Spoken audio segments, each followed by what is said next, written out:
I know it's been a while, ladies, but today I have a new women's fragrance review. Hey fragrance family, I'm David and I'm a fragrance bro. Of course, your best source for everything fragrance related.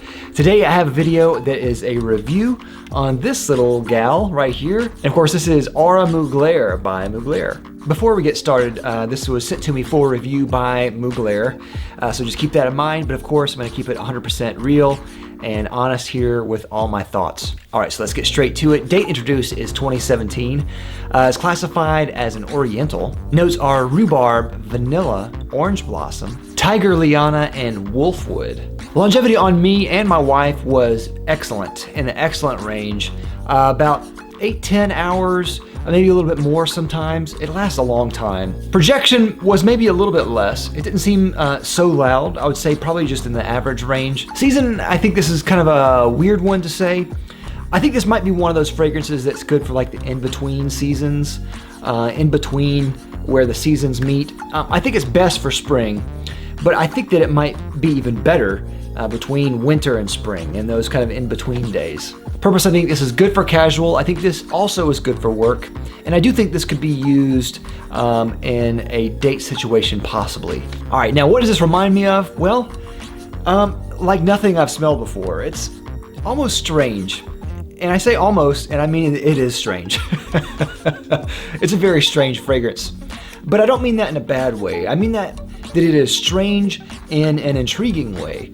Some people will see the strangeness and will immediately be put off by it. But whenever I smell a fragrance like this that has a kind of strange, almost clash of notes, I actually think it's very intriguing and different and unique, so I like it. Now Mugler, or formerly Thierry Mugler, fragrances were renowned for some of their really popular, hyper-popular female fragrances. And they've been kind of just rehashing the same ones over and over. So a lot of alien flankers, a lot of angel flankers, but they haven't really come out with a new fragrance in quite a long time. And so whenever they announced they were gonna make a new fragrance, I was really excited for it, because I was really excited to see what direction they're going to take it in.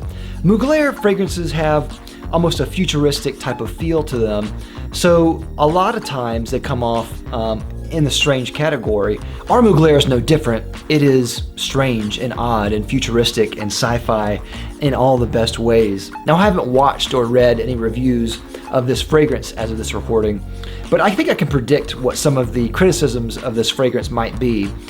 For one, at the start, the opening of this is a little harsh. It's pretty harsh. It's very sour, a little bit bitter, very green, and very different. The rhubarb is the strange part of this fragrance, and that is mostly at the top, thankfully.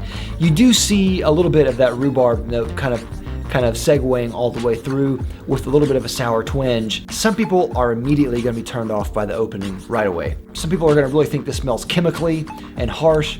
I would probably say that people would almost say this smells like bug spray, but I really think you need to give it just a few more minutes time, especially on skin, and it really develops into something that's beautiful. Once it settles down from that kind of surreal, sour experience at the top, it dries down to something that is really nice and smooth and round and full. And that is what I really like about this fragrance. I really appreciate the florals in here. They did a really good job with the tiger liana and the orange blossom. It has just a really nice, beautiful, feminine floral scent that I really, really love. And I think it's very kind of almost an arousing type of scent as a man smelling this. So I really like how it dries down. The vanilla just complements the florals and adds a rich, full feeling to the already beautiful florals. I absolutely love the bottle here. I've shown the bottle before, but it is gorgeous. Gorgeous, gorgeous bottle, really cool, and very typical for Thierry Mugler fragrances to have just really kind of a cool, really interesting bottle design, so really love that. I think this is a very interesting fragrance, and I think it's gonna have a cult following, people who really love it. And I'm really excited to see where the flankers go from here. I believe that at the time of this recording, there's already an eau de toilette, but I think the flankers are going to just improve more upon the design, the base that's already going on here, much like it has with Alien and Angel. Even though they've kind of run those flankers into the ground, they have some really surprising flankers in that line that are absolutely amazing. Some of them are better than the original Alien and Angel. So I'm really excited to see where the flankers go from here. I think this is a very solid start for an interesting fragrance idea, which is a sour vanilla. Overall, I think they did a good job here. Though it might not have been a home run, I think it was a good start to the line of Aura Mugler. So with my thoughts out of the way, let me cut to my wife Talia and see what she has to say. I love the different elements of it. You know, I'm not a huge vanilla fan, but it all mixed together does smell pleasant, but it errs on the chemical side. It doesn't smell like it's a natural fragrance, so it gets that chemicals in the back of your throat kind of smell, taste. I could taste it all day long. Now the thing about it was I only wore one spray, and it was so intense that it gave me a headache like within the first 5 minutes. So I spent 10 hours with a huge headache. So it's probably not something I would wear again, but it's not something that others would mind probably. So that's all my thoughts on Aura Mugler. I love it on my wife, and though she might not be the biggest fan of it, I really love it on her.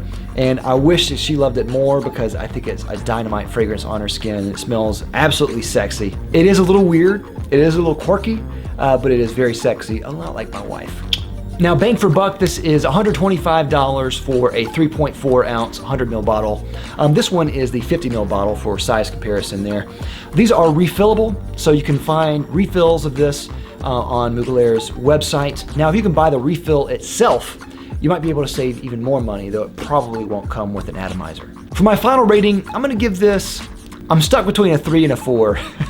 If I had half stars, I'd give this a 3.5. I think I'm gonna go with a 4 in this case because I really do like it on my wife. I like the weird aspect of this. It's not an amazing fragrance. It doesn't blow me away, but it is intriguing enough for me to want to smell it more. And the first time that I tried this, I didn't know if I liked it or not, but I had to keep smelling it. And that's always really good for a perfume. So for me, 4 out of 5. So what do you think of Aura Mugler? Do you like it, love it, hate it? Let me know down in the comments. And of course, if you haven't already, please like and subscribe down below. I'll love you for it. I'll see you next time. I'm Dave with the Fragrance Bros. Bye. Thanks everyone for watching. If you like this video, don't forget to check out my other channel, Beast Made Reviews, where me and a friend review high quality products for men. You might like it. Go check it out.